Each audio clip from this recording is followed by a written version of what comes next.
Episode 1. The Warning.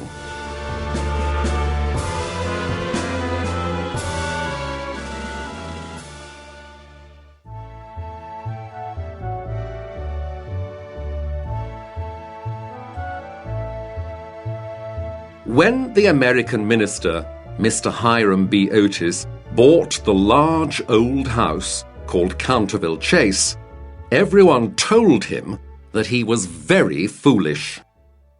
Even Lord Canterville, who wanted to sell the house, tried to tell Mr. Otis that it was a mistake to buy it.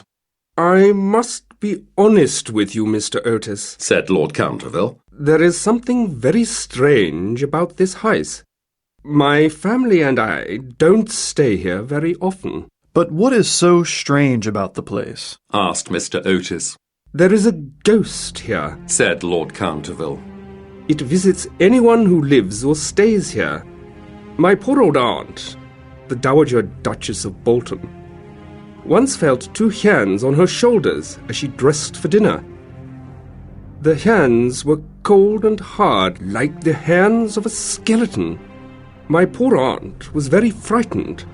She became ill, and she never really got better. That is why my family and I do not like to stay here anymore." "Did anyone else see the ghost?" asked Mr. Otis. "The Reverend Augustus Dampier also saw it," said Lord Canterville. "Dampier went to Cambridge University, you know.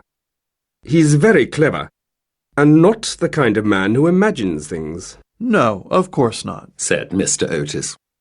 "After the terrible thing that happened to my dear aunt, most of our servants left the house and didn't want to come back here to work. My poor wife, Lady Canterville, could not sleep at night. She was frightened, and of course the strange noises that we hear in the halls and in the library make us even more afraid." "I'm not afraid," said Mr. Otis. "I want to take the house and the ghost. I come from a modern country where we have everything that money can buy. There is nothing in Europe that we don't have in America. If there were ghosts, we would have some too. And there are no ghosts in America, you know." Lord Canterville smiled. "I'm afraid that the ghost is real," he said. "It is more than 300 years old, for members of my family first saw it in 1584. Shortly before any member of my family dies, the ghost appears." Mr. Otis laughed. "I'm sorry," he said, "but I don't believe in ghosts. There is no such thing." "Well," smiled Lord Canterville, "I hope you are happy in the house. But you must remember that I warned you, and you did not listen to me."